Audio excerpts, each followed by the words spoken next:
Higher secondary education complex, जिनको हम TV Patel के नाम से पहचानते हैं, मैं अमित कुमार भट्ट आज आपका हार्दिक स्वागत करता हूँ स्टैंडर्ड 11 इंग्लिश मीडियम के अंदर lesson number 1 rectification of error. Friends, इसके अंदर हमने बहुत सारी बातें लास्ट वीडियो में की थी।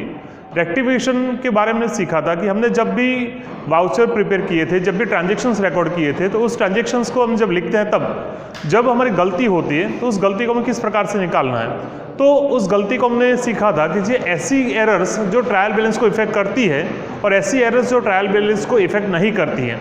तो फ्रेंड्स, हमने एक टॉपिक हमने लास्ट वीडियो में कंप्लीट किया था जिसका नाम था ट्रायल बैलेंस के अंदर इफेक्ट नहीं करती हुई एरर्स को हमने सॉल्यूशन में लिया था।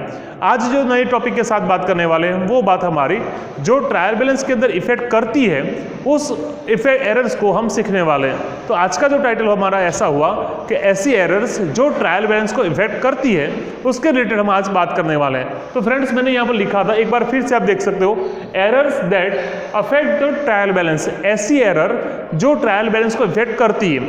उसके अंदर एक सब topic number 1, errors detected before the preparation of the final accounts. ऐसी एरर्स जो ट्रायल बैलेंस को इफेक्ट करती है, उसका सब टाइटल ऐसी एरर्स जो हमें डिटेक्ट कर रखी है कि फाइनल अकाउंट प्रिपरेशन करने से पहले ये हमें फाइंड आउट हुई है, तो हमें किस प्रकार से इसका सॉल्यूशन करना है। तो उसके भी एक सब टाइटल जो दिए थे उसके अंदर 3 टॉपिक हम आज लेने वाले हैं। उसमें से फर्स्ट नंबर ऐसा है, एरर्स ऑफ पोस्टिंग। फ्रेंड्स, हमने लेज़र पोस्टिंग के अंदर सीखा था कि जब भी हम लेज़र अकाउंट ओपन करते हैं, उसके अंदर अकाउंट हम ओपन करते हैं, तब हम बहुत सारी बार रिलेटेड जो भी एंट्रीज थी उसको हम पोस्टिंग करते हैं। जब पोस्टिंग की बात आती है तब हमें बहुत सारी एंट्री को पोस्टिंग करनी रहती है, तब बहुत सारी गलती हमारे से हो जाती है। तो उस गलती को निकालने के लिए हमें किस प्रकार से इस पोस्टिंग को करेक्शन में लेना है वो आज हम सीखने वाले हैं। तो वो सॉल्यूशन करने के लिए यहाँ पर एक एग्जाम्पल मैंने लिखा है, यहाँ पर आप पढ़ सकते हो। Goods of ₹7,000 sold to Mitesh. This is our right entry. Friends, याद करना, goods of ₹7,000 sold to Mitesh. Mitesh को हमने गुड्स सेल किया। Now is correctly recorded in the sales book. हमने करेक्टली सेल्स बुक में अंदर रिकॉर्ड किया है, but the posting in Mitesh account is omitted. हमने एरर्स कर रखी है पोस्टिंग के रिलेटेड। तो फ्रेंड्स, हम एक बार याद कर लेते हैं इसकी जनरल क्या होती है। Goods of ₹7,000 sold to Mitesh, that means goods sold out, that means goes out, and Mitesh is the receiver, so Mitesh account is debited. Mitesh account is debited ₹7,000 to sales account credit ₹7,000. This is the right entry. But in the posting system we have recorded in the sales book, right? हमने sales book के अंदर जो entry कर रखी थी credited entry वो right थी हमारी, but the posting in Mitesh account, ये जो मितेश का अकाउंट के अंदर जो हमें एंट्री करनी थी वो वी हैव इज ओमिटेड। हमने उसको क्या कर रखा, ओमिट कर रखा, दैट मीन्स हमने उसको लिखा नहीं है। तो इस प्रकार की एंट्री कब हमें मालूम पड़ी, तो जब हमने फाइनल अकाउंट प्रिपेयर करना था, जब प्रिपरेशन करनी थी उससे पहले हमें पता चला कि ये जो एंट्री थी उसके अंदर सेल्स बुक के अंदर एंट्री राइट हो चुकी है, बट मितेश की एंट्री हमने पोस्टिंग यहाँ लिखी नहीं है। तो क्या करना है, तो फ्रेंड्स, हमने मान लो कि लेजर हमने जब ओपन किया था उसके अंदर मितेश का अकाउंट हमने ओपन किया था। उस अकाउंट के अंदर this is the debit side, now this is the credit side. हमें कहाँ करनी थी पोस्टिंग, मितेश के अकाउंट के अंदर डेबिट साइड, राइट? तो मितेश के अकाउंट के अंदर डेबिट साइड हमें यहाँ पर एंट्री करनी थी, but we have not recorded in the books, हमने उसकी एंट्री कर रखी नहीं है। तो इस एरर को करेक्शन करने के लिए हमें क्या करना रहेगा, तो हमें मितेश के अकाउंट के अंदर डेबिट साइड एंट्री कर इस एरर को करेक्शन में लेना था। तो हमें मितेश के अकाउंट में डेबिट साइड आकर हमें लिखना है टू सेल्स अकाउंट ₹7,000, ब्रैकेट में लिखना रेक्टिफाई एरर। हमने एरर को करेक्ट करके हमें इसकी गलती करेक्ट कर रखी है यहाँ पर। तो इसका सॉल्यूशन क्या हुआ, कंक्लूजन क्या निकला इस एग्जाम्पल का। इस एग्जाम्पल का कंक्लूजन ऐसा रहा कि मितेश के अकाउंट के अंदर हमने जो डेबिट एंट्री कर रखी थी, जो हमने बाकी रह चुकी थी, उसको हमने मितेश के अकाउंट के अंदर डेबिट साइड पर आकर उस एरर को करेक्शन में लिया था।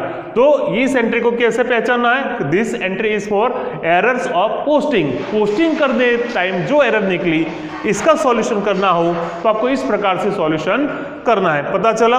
Okay, now number 2, posting twice in account. अब एरर्स तो हो चुकी, अब क्या हुआ, पोस्टिंग करते टाइम ट्वाइस इन अकाउंट, यानी अकाउंट के अंदर 2 बार हमने एंट्री कर रखी थी। फ्रेंड्स, आपको पता होना चाहिए ये एंट्री एक ही बार करते हैं, लेकिन हमने गलती से 2 बार पोस्टिंग कर रखी है, तो इसका करेक्शन कैसे करना चाहिए वो हम सीख लेते हैं एक एग्जाम्पल के साथ। देखो, payment of rent ₹3000 is recorded correctly. फिर से, payment of rent ₹3000 is recorded correctly in cash book. Cash book में हमने करेक्टली रिकॉर्ड कर रखा था, तो इसकी एक जर्नल आप प्रिपेयर कर सकते हो। Payment of ₹3000, payment is our expenses, so expenses account debited, payment account debit, कौन सा पेमेंट हमारा, रेंट, तो rent account debit to cash account credit, amount ₹3000, ये हमारी राइट एंट्री है। ठीक है, अभी इस प्रकार से एंट्री करना है। Rent is our expenses, rent account debit, cash goes out, cash account credited. अब क्या हुआ वो देखो, payment of rent ₹3000 recorded correctly in cash book. Cash book में हमने एंट्री कर रखी थी, वो भी सही है, बट बाय मिस्टेक, गलती से, it is debited twice in rent account, यानी हमने रेंट अकाउंट के अंदर 2 बार इसकी एंट्री हमने कर रखी थी। तो इसका करेक्शन कैसे करेंगे वो समझ लेते हैं। यहाँ पर इसका अकाउंट ओपन करने के बाद, this is the rent account, right. Rent account के अंदर आपको इस प्रकार से छोटा सा वर्किंग नोट के अंदर एंट्री करके इसको करेक्शन में लेना था। ये हो गया आपका रेंट अकाउंट। ठीक है, अब एक्चुअली एंट्री रेंट अकाउंट के अंदर समझ लेना, payment of rent account correctly in cash book, cash book right था, but by mistake debited twice in rent account, यानी रेंट अकाउंट में हमने 2 बार एंट्री कर रखी। हमने इस प्रकार से लिखा था, टू कैश अकाउंट 3000, फिर से टू कैश अकाउंट 3000, ये हमने ऐसा लिखा था। पता चला आपको, ट्वाइस इन रेंट अकाउंट, हमने रेंट अकाउंट में 2 बार एंट्री कर रखी थी।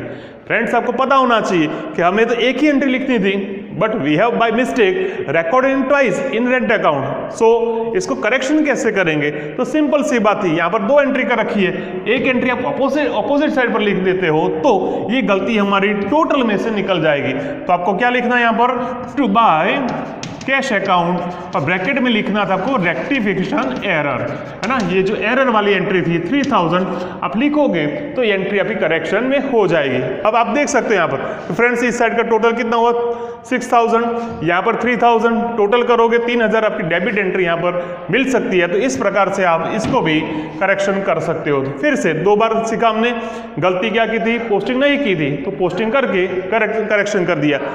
पोस्टिंग की थी लेकिन ट्वाइस 2 बार की थी, तो उसके ऑपोजिट साइड पर एक एंट्री लिखकर हमने उसको करेक्शन में ले लिया था। Now third topic, posting of a wrong amount in an account, posting of a wrong amount in an account. Account के अंदर हमने रॉन्ग अमाउंट लिखी थी, उसका एग्जांपल लेते हैं। Purchase of machinery of ₹50,000 is recorded in machinery account as ₹5,000। समझ लेना फ्रेंड्स, हमने मशीन परचेज किया था, ठीक है, तो हम इसके पहले ओरिजिनल एंट्री लिख देते हैं यहाँ पर, machinery account debit to cash account credit, right. Machinery comes in, cash goes out, okay. Machinery amount 50,000, cash amount 50,000, हमें इस प्रकार से एंट्री लिखनी थी, but we have recorded as a in machinery account rupees only 5,000, हमने actually लिखता था 50,000, ठीक है। इसको समझ लेते हैं। हमने अकाउंट ओपन करने के बाद हमने प्रिपेयर किया मशीनरी अकाउंट, ठीक है, मशीनरी अकाउंट के डेबिट साइड, यहाँ पर ये हुई क्रेडिट साइड, ठीक है। अब देख सकते हो यहाँ पर कि हमने क्या लिखा था, तो हमने ऐसा लिखा था, टू कैश अकाउंट ₹5,000 लिखकर हमने एंट्री कर रखी थी। ये जो सेंटेंस था इसका एक्चुअली ऐसा फॉर्मेशन होता है यहाँ पर कि purchase of machinery 50,000 recorded in only ₹5,000, 5,000 entry हमने कर रखी थी। तो ये टाइटल हमारा जस्टिफाई होता है कि posting of a wrong amount in an account, हमारी जो एंट्री थी उसके अंदर हमने गलती कर रखी थी। अब आप सोचो हमें लिखना कितना था, actually 50,000, but we have recorded only ₹5,000, तो डिफरेंस से हमें इसकी एंट्री करनी है। तो आप लिख सकते हो यहाँ पर टू कैश अकाउंट और लिखना है यहाँ पर रेक्टिफिकेशन एंट्री, इस प्रकार से लिखकर आप 45,000 लिख दोगे तो आपकी ये गलती टोटल में 50,000 हो जाएगी। तो आपको देखना है कि 50,000 था, लिखा था 5,000, तो जो डिफरेंस वाली एंट्री थी वो हमें लिखकर हमें इसका पोस्टिंग करना था। फ्रेंड्स, यहाँ पर बेसिक एक कंसेप्ट आपके सामने यहाँ पर रखा था जिसको आपको समझना है, इसको अच्छी तरह से सॉल्यूशन करना है। और ये जो लिखा था वो एक सिंपल सा फाउंडेशन था, इसकी अकाउंटिंग की ट्रीटमेंट अच्छी तरह से हम दे सकते हैं, लेकिन 11th स्टैंडर्ड के अंदर समझने के लिए इतनी सी थियरी आपके लिए बहुत इंपॉर्टेंट है और इसको आपको सॉल्यूशन में करना था। तो इसका दिमाग लगाना, इसके कोई नियम्स नहीं है, कोई रूल्स नहीं है, आपको लिखना था। पोस्टिंग की थी, नहीं किया है तो आप नो लिख दो, ठीक है। यहाँ पर 2 बार पोस्टिंग की थी तो अपोजिट साइड लिखकर आप उसका करेक्शन कर दो। यहाँ पर क्या किया था, लिखना था 50,000, लिखा 5,000, तो डिफरेंस कितना है 45,000, तो 45 लिख कर 5 लिख कर 50,000 का टोटल भी कर सकते हो। तो इस प्रकार से आज की जो एंट्री थी उसका टाइटल फिर से रिपीट कर रहा हूँ, errors detected before the preparation of the final account. Final account prepare करने से पहले ये सब हमें पता चला। उसके अंदर 3 जो टाइटल था वो हमने आज सीखा था। नेक्स्ट वीडियो में जब मिलेंगे उसके रिलेटेड जो भी नेक्स्ट जो बातें होगी उसके साथ हम आपके साथ शेयर करेंगे। किसी भी परेशानी हो तो पर्सनली आप कॉल करके भी इसका सॉल्यूशन आप ले सकते हो। Thank you all.